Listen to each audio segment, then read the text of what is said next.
So this has been a feast. I'm a journalist, 40th year of my journalism, and my beat has been the question, essentially, how do we head toward or through 9 billion people with the fewest regrets? I used to think of it as an environmental beat, but the social environment is clearly as important as the biogeophysical environment. And if you don't understand the social climate, chances of having a better relationship with the biogeophysical one are pretty slim. I'm now at Columbia University after, again, a big chunk of my life was at the New York Times. And what I'd like to do is this, more than write stories, facilitate conversations, both in this room with whoever's watching on the internet and through my Sustain What practice. My head is resonating with so many themes that have already emerged here that we're going to dive into and get you as a driver toward those incubations and what comes next. Christina Duarte's points on energy access are something I've written about for a very long time. You may remember when Ban Ki-moon launched the Sustainable Energy for All, he talked about his own experience in the 1950s in Korea, studying by lamplight, kerosene light, and then his mom would give him a candle, which was much more expensive, when he was studying for exams. And that was on his path to becoming Secretary General. Energy matters hugely in all of these arenas, as Christina made that key point. Ayesha Mohammed's point about conflict, thinking you're going to have climate solutions without getting at conflict sources around the world, and of course they're interlaced, is a really vital theme, and more. Today, right now, our panel, of course, hopefully you're caffeinated, but we'll keep you energized regardless, is a conversation on building resilient societies, particularly in developing countries. The stated goal is to explore humanitarian, social, environmental impacts developing countries are facing due to climate change, discuss evidence-based policy options, which again will be in the incubators. I'm going to recommend a little mental shift, which it took me too long to do as a journalist. I spent 35 years writing about climate change. I brought along an artifact. This is a magazine for those who grew up in the digital age. And this was my first cover story, 1988, on global warming. I had already written about nuclear winter, another climatic question. But here's, just to tell you, just to show you a little bit of the complexity aspect of this. Guess what was on the back cover? A tobacco ad. Oh, wow. So for those in public health, we were selling climate concern and tobacco at the same time. And that was 1988. The Wired magazine is still selling tobacco in that magazine today, the physical magazine. So there's a lot of work to be done in the communication space. Treasure. It is a bit of a treasure. It's falling apart. I got it on eBay. I did, seriously, because I lost my copy long ago. So let's get into this. What I say, I recommend shifting away from thinking that the challenge is climate change, getting your head around climate change, or icons like the climate crisis, climate emergency. I use the fundamental tool of science and journalism is the question mark. Who's in a state of emergency? Where is the crisis? What are the drivers of risk? And when you start to shift to a risk approach, climate risk is to me more important journalistically now than climate change. I don't want more of those stories. Page one stories about climate change are not what we need. And you all kind of know that, hopefully, at least on some level. So let's get into this. This panel is perfect for identifying paths from risk to resilience. Professor Francesca Dominici, co-director of the Data Science Initiative here at Harvard, Clarence James Gamble Professor of Biostatistics, Population and Data Science, is a big focus is, well, you have a new initiative, hopefully you'll mention, with Boston University on getting more out of the data that we have. We have Laté Lawson-Lartego, Chief Innovation Officer of Oxfam America, long years at CARE International, particularly in West Africa. And you're from Togo originally. It's great, Togo, yeah. Great to get to meet you here, and people will learn more about your work. Professor Rima Hanna here, faculty director, and I love this project, Evidence for Policy Design.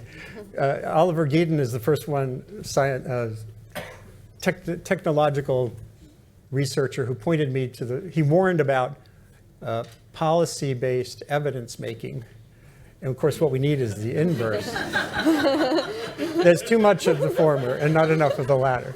So anyone who's trying to inject evidence into policy design is very welcome here. You'll learn more about her in a second. And Maisha Ahmad, it's so wonderful to have someone from the next generation on this stage right now. Everything we do is a journey, and there's no solving these problems. There's addressing them and handing them forward, building this landscape of people who are activated. Maisha Ahmad is a specialist for climate and environment at BRAC's climate change program team. She's in Bangladesh. We'll talk about Bangladesh too. So I'd love to start with a simple question I tend to ask people on my Sustain webcast, which is, how did you get to be who you are so far? In a quick way. and what keeps you up at night? So, I'll start with Francesca. Okay, so first of all, I promise I'll be quick. I'm not going to start since I was 5 years old. But one thing is that I'm actually very intimidated to be sitting next to you, Andrew, because you should know that throughout my career, every time I would publish a study on air pollution and health or climate and health, I had one dream. And the dream was that Andrew, which at that time was a New York Times writing on climate and health, will call me. You know the song "Call Me, Baby"? Yes. Yeah. That was I'm serious. Like for over now 15 years, out. And I think that over 14 years he called me twice. Yeah, that's pretty good. So anyway, so one thing that kept me at night was hoping that Andrew Revkin calls me. But more seriously, what keeps me at night is the hope, and that data and science and solid science inform policy. And what mostly worries me is often what we have been seeing with the COVID pandemic and thinking about risk, that actually misinformation propagates and doesn't let the science that I think we're good at producing, is not perfect, but I think we are knowing more and more can really speak for what needs to be done. And therefore that's what makes me to be who I am, because my passion throughout my entire career has been to taking information, data, fact, from multimodal type of data to provide science and evidence to inform policy, and ultimately to create a better world and reduce to the best that we can risk. I want to ask you a quick follow-up, and then we'll move forward. One issue that I've touched on very briefly in my work is data gaps. A big chunk of Africa, just on basic climate data, let alone population dynamics. And so how important are data gaps, and what's the research imperative there? If you look up online the phrase streetlight effect and climate change, you'll find several interesting papers on the streetlight effect is looking for your keys under the streetlight. And we look at data, and journalism gets into this trap too. We look where it's easy to look. So how important to this question for climate particularly is the gaps? Yeah, I mean, so there are still enormous gaps of data, especially in Africa and in developing countries. However, I think that's where now the power of data science and technology can really help for multiple reasons. One, we have much better satellite information, and we have incredible sophistication in computing and in machine learning to be able to read the satellite information and have a better understanding of issues like droughts and deforestation.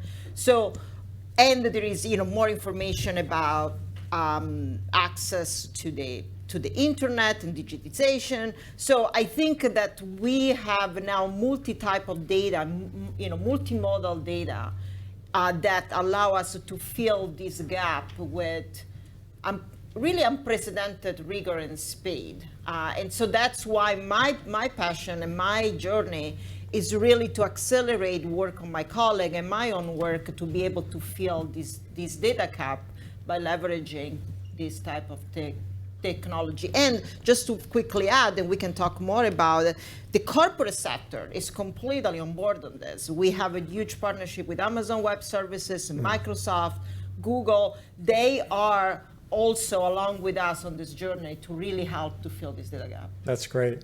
So Laté, your title is Chief Innovation Officer. What I love about that is hopefully it amplifies that us to think more widely about what we conceive when we think of innovation. You know, you mostly think about a new, better phone, a new technology, a better satellite, but social science innovations, communication innovations are important too. When you think about innovation and you know, what keeps you up at night in thinking about building resilient societies? Thank you, Andrew, and greeting everyone. I want to thank the Harvard people who put this together. For me, this thing is really personal, first and foremost, before it's professional. As I said, I was born in Togo. My hometown is called Aneho, which is a very small enclave along the coast of Atlantic Ocean. And you know, my parents would always point to me. We used to go from Lomé, the capital city, to Anejo this way, and you see the road now in the sea. Yeah. So the fear is my hometown is going to disappear. What do we do? So the sea level is really rising very quickly. And the other thing for me, which maybe many colleagues don't know, is also I was a refugee once in my life. So I had to flee to the neighboring country because of political issues, being activists, student activists at that time. So, and maybe the last thing quickly is my first job out of college was in a rural area because, with my degree, the only job I could find at that time was, going to rural areas and doing agriculture census with farmers. And just firsthand seeing the inequality, right? Have a young guy called Kofi who wants just to leave the rural areas, go to the city because he can make anything out of the village. So those things are really personal for me first. That's why I'm here. And I've been working in this space for more than 20 years in different areas. But I feel at this stage of my life that everything is connected. We can't just take one single sector. Like I used to work on economic development issues or gender or climate change. You have to look at the intersectionalities of those things. So what we are trying to do now in Oxfam through this aGILE, by the way, aGILE is an acronym. It stands for a Global Innovation Lab for Equality. So at Oxfam, we are committed to fighting inequality to end poverty and injustice because we believe at the end of the day, poverty is an issue of power. Is who has power and who doesn't have power, and how do we change that? So what we are trying to do is really how do we fund innovation, not just technological, but social innovation, people who are at the forefront. How can we equip them to really come together so they can think with universities, people like you here at Harvard, but also corporate, bring people together to really solve issues that they are confronted with. So that's what we are trying to do in aGILE in a nutshell. That sounds fantastic. In another arena, well, it's related. The American Geophysical Union about 8 years ago launched something called Thriving Earth Exchange. It's thrivingearthexchange.org. And it's one of my favorite examples of an attempt to link expertise of various kinds with communities at risk. So basically, it's a way to find a hydrologist or a geologist if you're facing landslide risk or flooding. The key, though, is this social innovation. It's not just like a Zoom meeting. It has to be a sustained interaction to build trust and fluency. Yeah. So, and having that having some way for that to spread in communities at scale is a huge challenge. Yes. I can think of many further questions, like what's the role of radio? I think it's a huge role. Totally. We'll get back to that, Okay. hopefully. So Rima Hanna, I first got to know your work through when I was at ProPublica doing reporting on clean cook stoves and clean and biomass pollution, which I think Christina Duarte mentioned, or basically the data are so discouraging, especially in parts of Africa. There's actually growing populations cooking that way. So when you think of this challenge of evidence-driven policy in the context of these kinds of basic problems, what keeps you up at night is the opportunity. This is a good or question. nightmare. So first, let me say, so when we first started putting together the idea for this panel, being on the program committee, and we were trying to think about like our dream team, this was it. So I'm like, so excited that everybody was able to come today. Thank you, and I'm actually so excited to hear everybody speak. So, you know, for me, it's exactly what you were saying. You know, this is personal. I think for many of us here, this is personal. I'm Palestinian American. I've grown up with thinking about a lot of ideas around how do we build effective state institutions, how do we think about civil rights, how do we think about human rights and allowing people to live their lives with dignity. But then there's this other part of my brain that's like science and math. And it's like, how do we actually know what we're doing is right? And what are the numbers and what does it mean? And the kind of career I've shaped for myself kind of marries the two, where I have this real privilege of being able to study a lot of these issues, trying to think about ways that we could help people improve lives, improve economic opportunities, improve educational opportunities, improve rights of women, but do so in a way of bringing in knowledge and evidence and trying to think of the right information we need to really make a difference. And so for me, it's also, I think for many of us, it's a really personal endeavor why we're here and trying to work on these problems. You know, it's a hard question that sometimes it's, you know, we were having this conversation over dinner last night. Sometimes it is discouraging because sometimes the evidence tells us it's not working. And I try to view that as not a failure, but actually it's an opportunity because now we know something, we could try to do better. And that's what really keeps me up at night. And so I spend a lot of time thinking about these two problems. One, how do we end extreme poverty? You know, extreme poverty has fallen so much over the last 20 years. I think we can really do it if we really make an investment over the next 20. And you know, a huge amount of research in the last 20 years has really, I think, really equipped us well with the kind of tools we need to get there. But then more than that, yes, we get people out of extreme poverty, but then what? You know, we have a new emerging middle class in many countries around the world. You know, one bad shock, you know, maybe due to climate change, maybe a health emergency, maybe losing your job, you can drop back down to extreme poverty. But and, you know, beyond that, we want people to live lives that are more than just let's get you over the bump of extreme poverty. So my research and my work tends to focus on thinking about how do we first try to attack the problems of the extreme poor, how do we provide resources to bump people out of poverty, but then also thinking about how do we provide the social insurance that societies need to provide to make sure that people don't fall back down. Is there an example of a particular arena where you see some particular source of hope on that, you know, moving from surviving to thriving? I think so. I think when you look at what's been happening in many countries around the world, we've seen reductions of extreme poverty and we've seen massive amount of growth. I think if we were sitting here 20 years ago, it would have been very different. Now we're seeing the Brazils and the Chinas and Indias coming into lower middle income status, and being able to really provide more for their citizens than they did before. And we're also seeing, as part of that, we're seeing a lot of programs and anti-poverty programs, not just coming from international donors dropping food boxes in, but being locally driven by country governments, by country NGOs, trying to think about how can we make a difference for our communities, how can we improve upon that. And so if you look at just programs like cash transfer programs, health insurance programs, these programs have grown drastically in many parts of low and middle income countries over the last 20 years. And so I think that gives us a lot of hope that if we really think about how to put more resources into it and we think about how to improve these programs, we can make a huge difference so that when we get to 2030 or whatever the deadline we're supposed to get rid of extreme poverty, we've not only gotten rid of extreme poverty, but we've tried to put in systems in place that really try to help everyone and everyone kind of have better lives. That's great.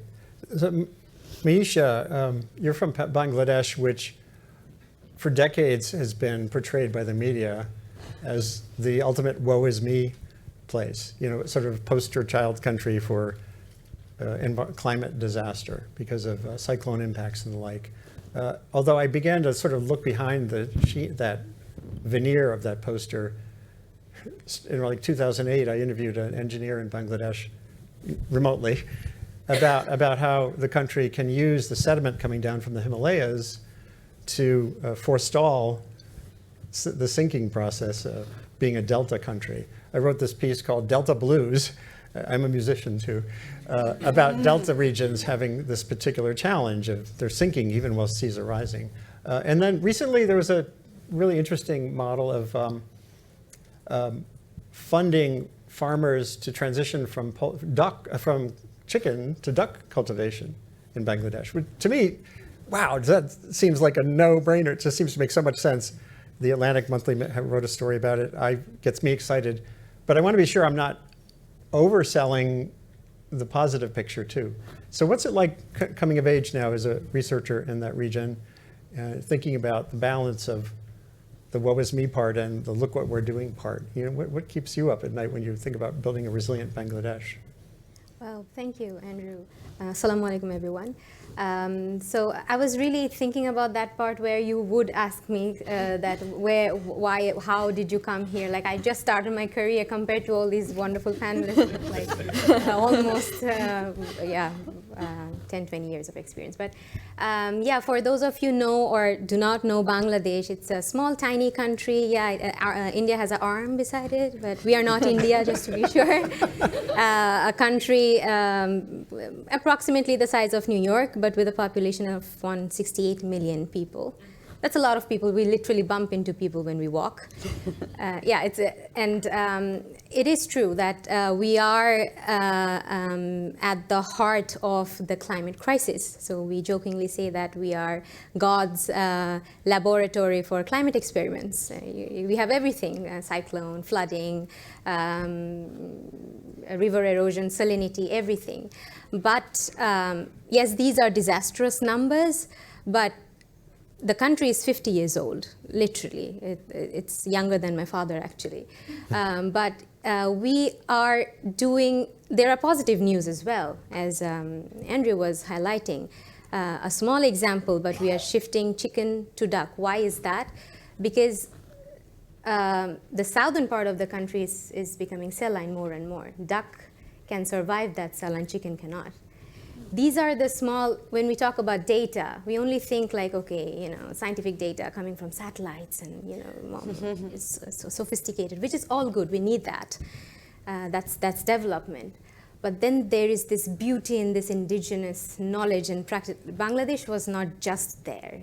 It's for millions of years that delta exists. This is a living delta, you know, and it's living, it's thriving, and it will, you know, live and successfully so in the coming million of years, hopefully, inshallah. So on this topic, that would we survive and would we go down underwater, that's not what keeps me awake at night. That doesn't. I sleep pretty well on that. But maybe I was actually given an expression that I could have righteous anger. That's what keeps me awake at night. Time to time, because again, we have from the global south, we have so much of knowledge, and beautifully so. And I will get there while we are discussing. And I hope and I wish we could bring that in the global, you know, attempts of making solutions when it comes to climate actions. Yeah. Do you feel I feel your generation, because you're growing into this climate challenge, whereas my generation, you know, largely generated what's happening so far, but also there's that righteous anger too. But do you think it's hard for you? Is it hard for you to convey sort of a constructive, optimistic approach?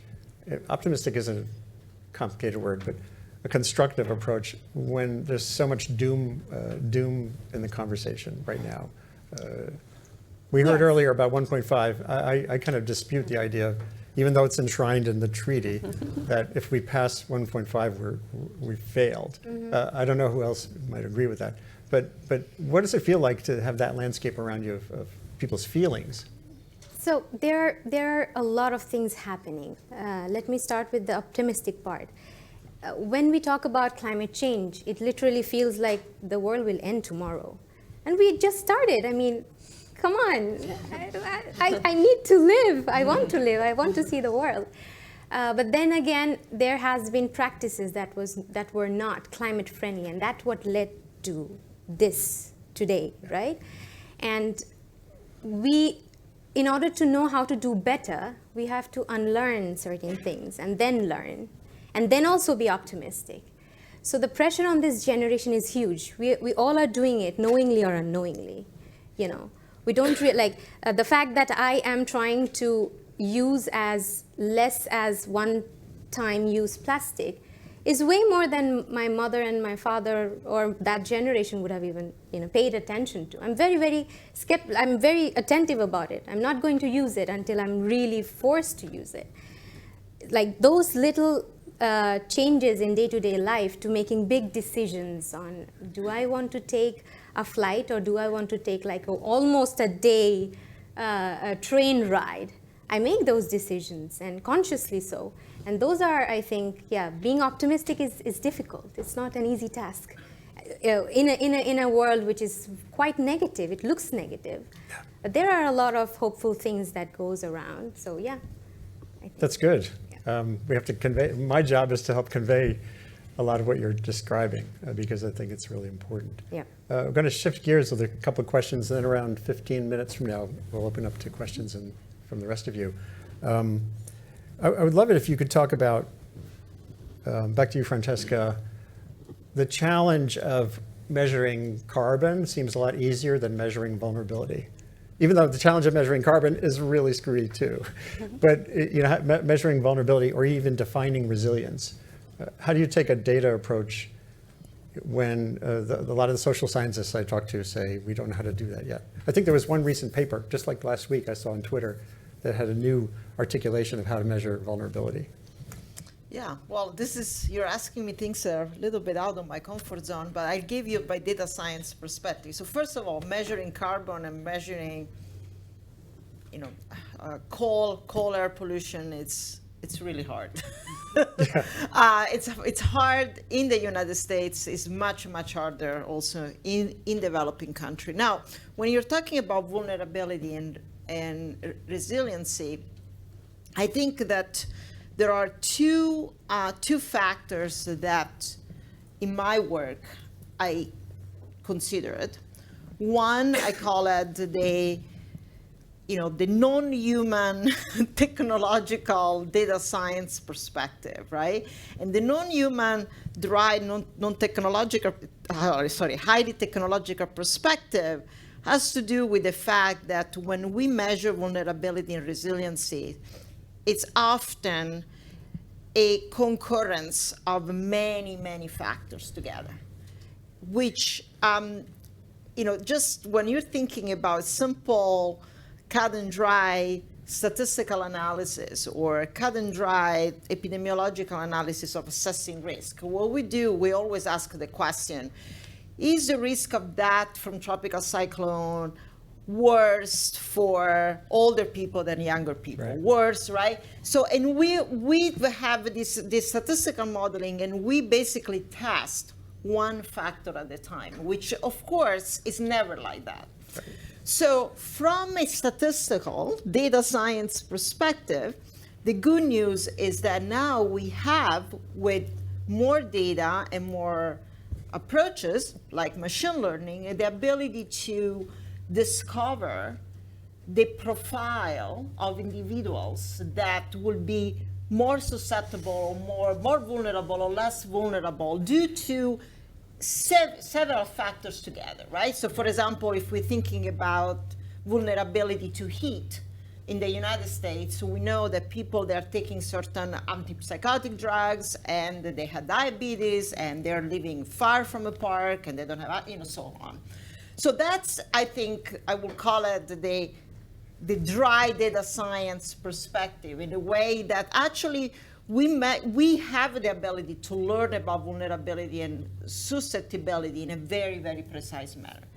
But then there is also has to be informed from what my colleagues are talking about in terms of what is the human phase of vulnerability and susceptibility. And so you need to augment what the data said with the cultural and behavioral setting or where the people live that add an additional factor. And sometimes some of this information is not measurable.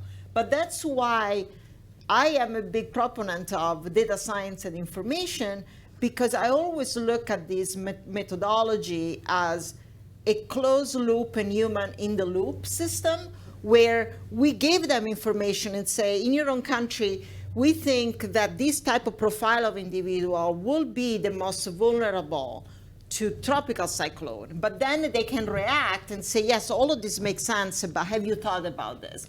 And if you build this data lakehouse, and if you are doing capacity building where you equip other countries to be able to look at this data, then these changes can happen very quickly. And so ultimately, to get the best, I would say, integration of just the non-human, dry machine learning approach with the human experience. Yeah, this takes us to the realm of Red Cross, where you used to work, and Oxfam to a certain extent. I've learned a lot from disaster scientists, disaster researchers, who focus on disaster risk. I'm going to be at the UN next Wednesday running a discussion on disaster risk reduction, yet another one that's data informed. And there's so much learning that's happened in that arena that doesn't seem to me to have translated into the climate arena, even though climate change is, it's like a super slow-mo disaster. So how do you, have you learned those lessons too? What are we missing in this climate space that can come out of what's been learned just in terms of disaster preparedness or response? Yeah, one thing I'm working on right now as part of innovation is an approach that our colleagues and partners have developed in the Philippines. As we know, Philippines is very high risk, and it's really bringing together the scientists, people who can do the data parametrics, who can predict the future and when the disaster is going to strike, right? But then combining that with the local knowledge and setting up like the triggers that to say, look, if you reach this level, this is how we can trigger, and also qualification of people who can be supported. So they call it Be Ready, which is quite an innovative approach, and also building. So it's really bringing together scientists. There's even a company now, I'm not going to do a publicity here, but who is mining that kind of data, but working with Oxfam and mostly our partners, communities at the grassroots, because that's where the knowledge is, right? So we have this concept that we call local humanitarian leadership, because we believe people who are on the front lines, they know better. They know the context better than everyone else. So what they do is just bringing those kind of data with people's knowledge, and also bring the government so that they can set up action even before like the typhoon strikes, right? They call it anticipatory action. Exactly. Yep. And then they can move money quickly to the communities, like in the window of like 72 hours, right before. So that's very powerful, and it's really the combination of those kind of science, social approach, but also building that kind of resilience and the leadership of those people who are the forefronts. So they tested that approach in 3 provinces in the Philippines. So what we are doing now is really how do we scale it up? And we are talking with a financial company who is really interested because it's also the financial flow. How do you build this kind of financial architecture behind it so people can use their phone to get those kind of social protection that is coming to them? Wow. And also, how do you set up small businesses? How do you bring insurance into that? So data is really key, but we have to do it with communities, people who know who are living those issues, day in, day out. Otherwise, it's not going to be successful. So that's what we are trying to build as part of the Innovation Lab. One example. Yeah. Can I build on some of this? Course, Because yeah. I find this super interesting, and it's something that I've spent a lot of time thinking about. So I want to give an example of a research study we did before COVID, and then how it was used during COVID on exactly this topic, thinking about how do we think about data for assessing vulnerability, but also bringing in communities. So many years ago, so I work a lot on these social protection systems, and one of the biggest challenges, how do you actually find the people who need help when there's imperfect data available? And so what is typically done in many countries is using going around door to door, trying to get hard data, using these prediction methods and trying to predict who's actually poor. And so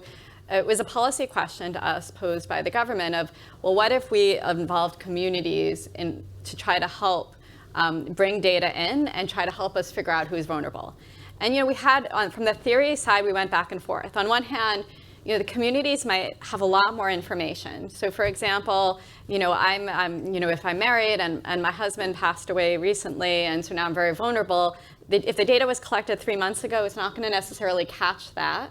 On the other hand, you worry that local politics would happen and money would get diverted to various sorts of ways, and it wouldn't actually make it to the people who are most vulnerable. So we tested this, and we tried out testing in some areas, working just with data-driven approaches, some bringing communities into the process of deciding how to allocate transfers when there are these kind of vulnerabilities in place. And again, this is for me where evidence really surprises you, because we found very little elite capture. And in fact, actually, the community was doing roughly as good as the data-driven approaches, but what it was doing was slightly different, because each community had a different notion of what poverty was. And so it was allowing, what was really interesting, it was allowing the program to be much more legitimate than just the data-driven approach. Now, fast forward a couple years, some community methods were being used in Indonesia's social protection program, but then COVID hit. And suddenly, oh my God, this huge shock. And the data that we have is, in one day, was completely outdated on who is vulnerable. Because so much had changed around the world. People lost jobs across different industries. The urban workers were being hit more than rural workers, when a lot of our social protection is actually going into rural areas. And they really the Indonesian government had to think, how do we try to help those who are vulnerable now and figure out who is vulnerable now? So they used the study that we had before. So Indonesian government has these block grants to communities, and it's used for public goods. And they said, well, based on the research before, if we let the community decide how to give it out to families who are in need, maybe there wouldn't be elite capture, maybe it would work because of the research study. So that's what they did.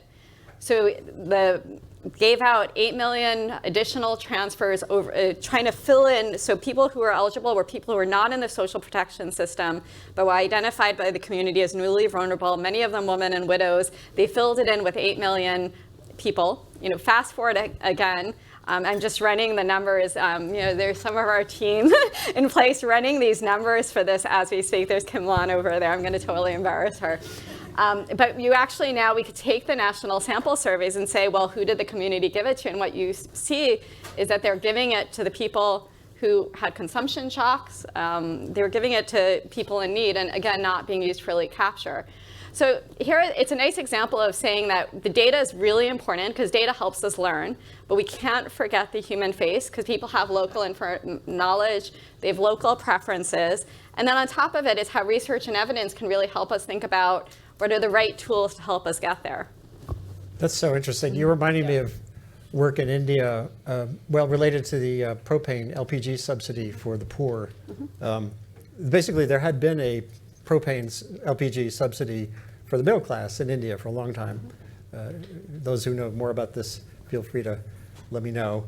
But the trust factor, when Modi said we need to shift this to the deeply poor, the trust factor came from technologies, the fact that they had digital accounts, including women, I think, increasingly. So is that a way to avoid elite? I hadn't heard this phrase, elite capture, but I think it's a very economicsy word. Is that what it is? Is that how you avoid it? I think this is one way. I mean, there's two things. There's, as you're trying to you're trying to first figure out who gets even on these lists, who's going to get assistance, and somebody has to decide that. And so, and that's where it's hard, because we don't want, we don't want local politicians to give it to their friends or constituents. On the other hand, it's a political process. We want communities to be able to hold their local politicians accountable, and so you want that process to happen. And so you want some voice in that too. And so it's finding the right systems in place to create the legitimacy around that. And then then there's a second aspect of how do you get assistance to the right people. So to give you an example, we worked on another study. The government of Indonesia reformed from going from in-kind transfers to these digital vouchers. And what we realized it actually just the same shift, the same amount of money going into the program, just shifting the delivery mechanism, same amount of subsidy going to poor households, you actually reduce the poverty rate of the extreme poor. Because they actually got more, it got to the right people. Wow. Because of these technologies can increase the legitimacy of how you actually deliver these programs. Wow, so there's so much there. Yeah. I'm going to ask one more question, and then, which is a little bit for the room here, for all of you. It's on what conversations aren't happening that need to happen, either between disciplines that maybe aren't in this room, or between how do you foster better conversations with communities? We'll start with you. What's the way to carry this forward into the incubation period? Oh yeah, I actually want to take points from every Absolutely. all three of you. You all are giving very important, importance to the human factor of data, right? I'll tell you one side of that part, because Bragg puts me in a very privileged position of trying to work between these two huge data sets. One is the scientific community, and the other is community itself, to whom these information will flow. And I have the opportunity to kind of close the loop and keep it going. So it should never be one-way road. It's not like the information should only come from the scientific tier to the lowest tier, as we call it, the communities. There is a lot to explore in the communities. Okay. But the challenge is, at least in our part of the world, you see, let me tell about climate data, climate trends. As I mentioned earlier, that delta is a living delta, and we have lived there, generated knowledge, and adapted with it. And where did that data, how did we conserve that data? We conserved those data in our poetries, in our music, in our folklores. Right. So what we are missing, maybe, we are not trying to decode that way. When we think about data, it's just numbers. It should just come in numbers. We input the numbers, it goes back. But if we try to, this morning I was actually listening to a song, and it was really talking about how people adapted when erratic rainfall happened. 100 years ago, those were folklores. And check out Bon Bibi by Coke Studio, and also check out the news articles that came out. Yes, I did some Google search before that. But this tells you about the culture of climate aspects, and how these vulnerable communities existed way before science became this strong, right? So what I'm trying to get at here is that maybe we are missing this point of decoding. When knowledge comes from everywhere, and we should be open and humble enough to accept from all these capacities. Just listen to the music and maybe read the translation, and you will actually see a trend of climate there, which was happening 500, 1,500 years ago. And maybe climate is just, doing its own thing. And Madam President, today in the morning, when she was talking about climate actions, the first point she made was truth and data. Truth is the ground, the people. Data is what we are producing. And until and unless you are actually mixing them and balancing them out, you can't go to climate actions. Or, maybe you are doing those, but not very effective or making a big change. Bravo. Yes. Thank you. I mean, yes, I mean, it's very, very powerful statement. I couldn't agree more. I think that there is optimism on that, because when I start talking about data, I also specifically mention multimodal data. And there are now, fortunately, I mean, just exactly to capture, I'll give you an example. You know, at the Data Science Initiative, we have a postdoctoral fellow, his name is Sam Mayer.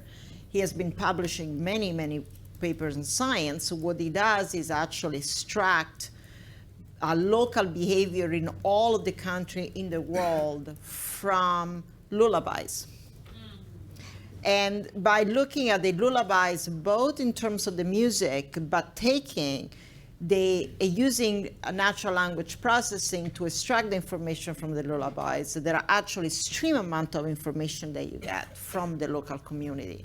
So I think in one hand, there is so much that even the multimodal data can capture, but I do think that we always have to remember, I completely agree with you, that also what we mean by data is not only the numbers, it's really the multimodal data that now we are able, of course, not perfectly, to extract even from lullaby and music and text and and prayers and other projects. So, but thank you for making that comment. Any last quick? Add on to that? Yeah, before we go to the audience. No, I wanted to add on to something that you said about humility. I think for me that is the most important thing. And I come from the economics profession where we're not all. But I think, I must say, every time I work in my own research, I work very closely with local partners. And before I start any project, I spend a lot of time just learning. I talk to people, I try to understand their needs. And I must say, just trying to learn from people's experiences, the project changes and evolves and gets better. And I think that's where we now have this capacity for greater data from administrative data that's making so much more available. The cost of collecting data has come down. It's just a lot easier to go and get data. And so now we have all this great data, but it's really, if you don't think about the human side and understand people's needs and have that humility to do so, you won't use the data right. And I think that's where the human side really, really matters. Can I add a point? Of course. Yeah, I think one thing that is not happening though, right, is closing the loop again with those communities. I think data has been so extractive. Right. And It has people- to go both ways. That's what she said. Yeah. So how do we go back to those communities with the findings? How many people do that? Yeah. Usually we don't. So I was running a project and we wanted to do a survey, and the community said, look, we are tired. Sure. You guys, INGO, you just come here, ask questions, and then off you go. Yeah. So I think we need to change that dynamic as well. How do we bring that data back, but present it in a way that is accessible to those communities, not those big charts? So how do you make it simple, accessible, so they can use it themselves? I think that's a big piece. And obviously, when you add the gender lens into it, or youth lens, whatever it is, how do we do that in a way that is really usable, actionable for them, right? So they can make the change in their community. So I think that piece is missing. But also, when you are going with the solution to them, I always have this, back and forth, going back and forth, situation inside my head. Why would they listen to me? I mean, did any of us listen to all of our mom's advices? They were life-changing advices. But then we are just random people. We say we are the smart people and you should listen to us, and you would go underwater in 10 years of time. Like, I don't have time for this. I need to, clean this 50 acres of land I have like in 2 days. So that's important. That's where the humility comes, Yes. We need to be very humble. And that's a skill we at least as a development practitioner, that's what also, again, my organization, it's a privilege that what we are taught, that you need to be grounded before we talk about data. Yeah. We are going to get to your questions now. The one observation I'm going to add here is the philanthropy question, which is, what do you fund? Philanthropists and organizations tend to fund projects or programs like with an outcome in mind, as distinct from relationship building, which is funding and expertise or the capacity for communities to engage in a two-way conversation with experts is something that I think is novel. The Moore Foundation, I want to credit them. 60 years ago, I think they gave $3 million to a project to build a conversation between an Arctic indigenous community and some Columbia University climate scientists and University of Alaska Fairbanks climate scientists called Ice Edge. Google for Ice Edge, or the Inupiat name. And what they did, they didn't fund with an outcome in mind, except to fund the relationship around sea ice is changing, our elders are falling through the ice on their snow machines when they're hunting for seals. You guys are interested in climate change, let's just talk. And they now have like half a dozen papers that have come out where the community are co-authors in the papers. And they're building not only a relationship, but knowledge that can expand further. And it's because of the funding model, which wasn't funding a project with, what are your outcomes, by when. It's very different. So important. So now let's get some questions from the audience. I always have more. So there is a microphone roving, and raise your hand or let us know where you are. And I think the WOVA app, they're doing, or Huva, is it Huva? How do you pronounce that word?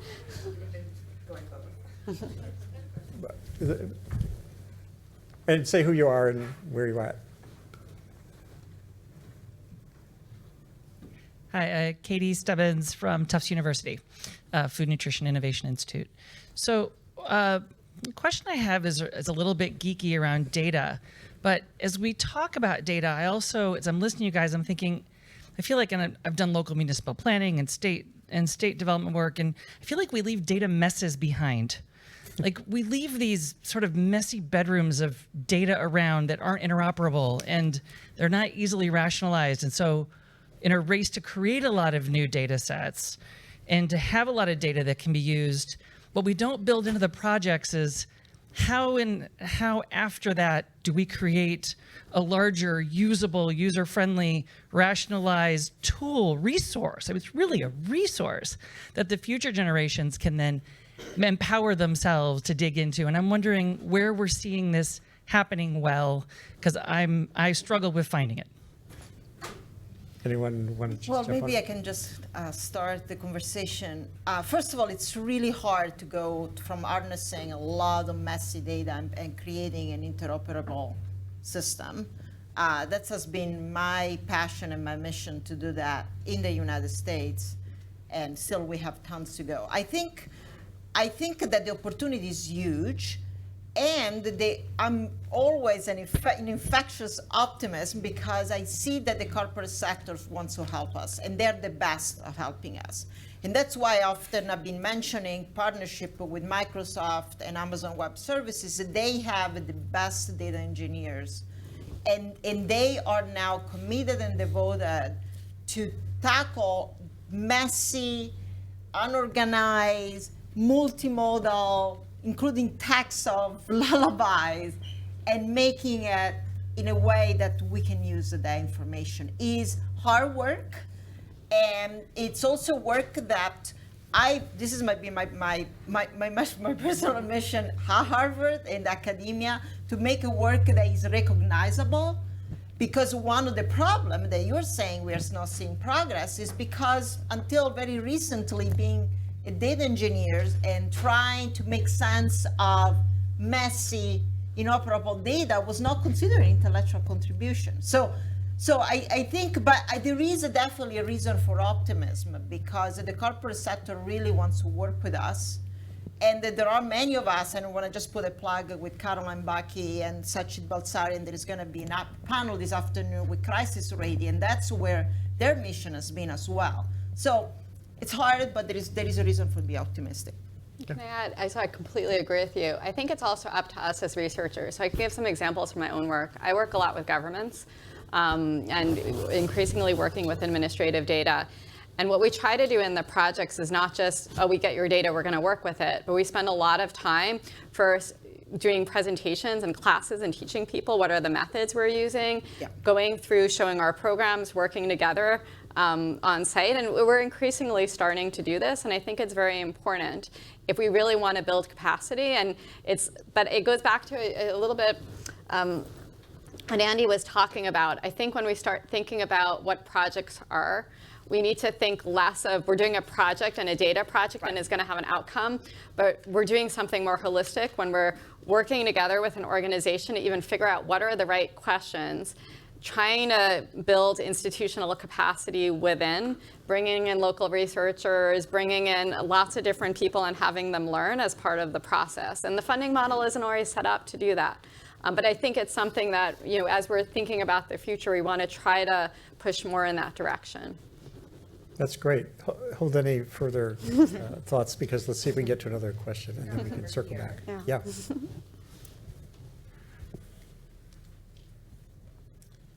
My name is Juan, and I'm from Panama. I represent University, Nature's University. So for me, when we talk about building resilience, it's ultimately a governance and institutional issue. It's about, the trust that the people have in those institutions. And quite honestly, in the developing world, there is not much trust in the government, who are the institutions trying to push some of these processes.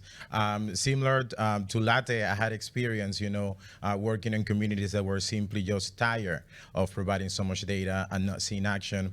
But I have also worked in communities where they simply don't trust the plans that the governments are putting forward. So there have been plans to move some communities out of their coastal zones. But what the community believes is that the government just wants to bring a hotel chain and put it there and then steal their land. So at the end, building resilience also requires, addressing corruption, addressing trust in institutions. How have you seen, or how have you addressed this issue in the work that you have done specifically with government or larger institutions, UN system organizations that also face a lot of corruption and lack of trust? Boy, that's a bedrock challenge. Like Christina questions. You want to start, or any who quick wants to thoughts? start? Yeah, I can start. No, I think you are right.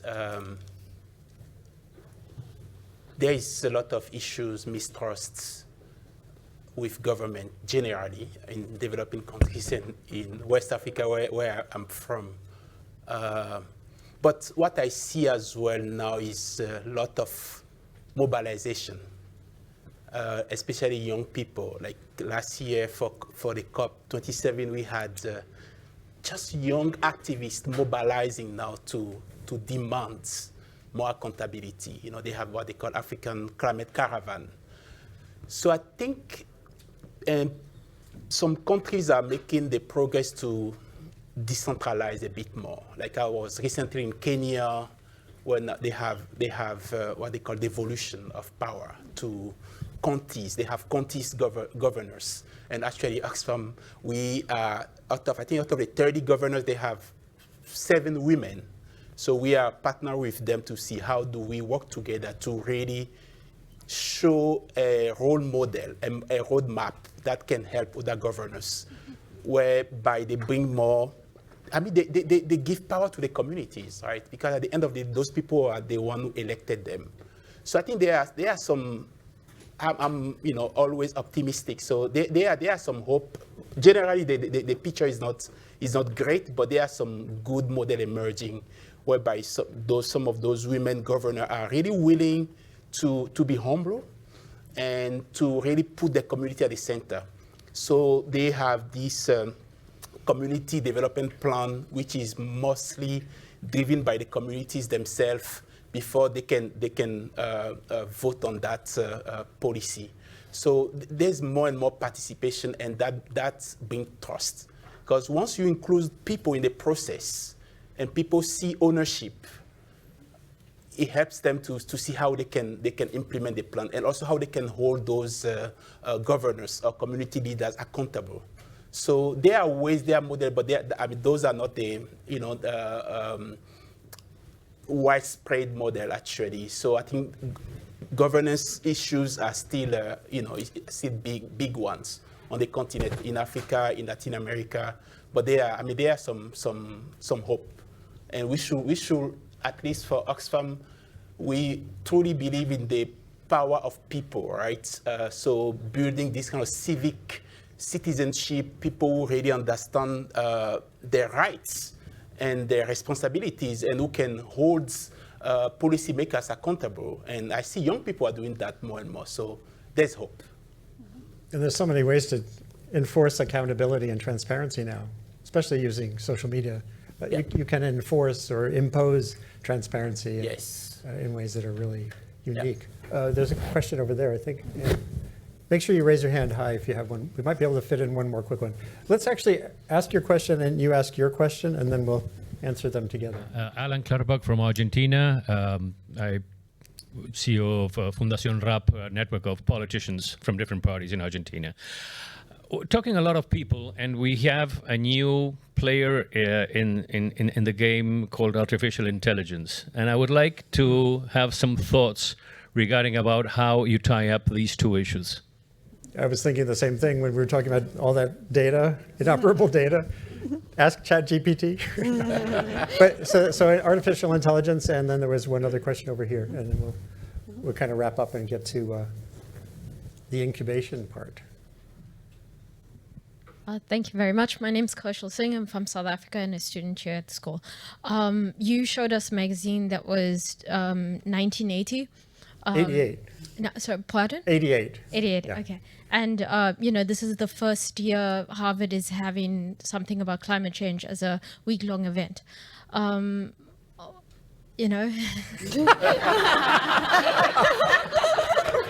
of story. And I think to myself, what is it? What are these forces around us that actually has taken us so long to get here? And I also think about the resilience that we don't know we've maybe developed already, but maybe outside this room people haven't developed that. So, America's had a recent election that has maybe shifted the conversation around climate change, but before that, it was a very different conversation. And how are we building resilience in that matter so that we don't go back to 1988 where, yeah. Oh boy. So let's get at the AI question. Okay, so very, very briefly, I think the AI questions very briefly. So first of all, we always have to keep in mind that artificial intelligence becomes artificial stupidity if you don't train this algorithm with right and accurate data. That's one thing. The second thing is that what's scary right now is that the pace of technological innovation with this algorithm is by far too fast to be able to be used in an ethical way and to be able to capture the human and the local experience. So that's my quick comment. The second, my response is about why Harvard is doing this for the first time, but that's by far above my pay grade. So.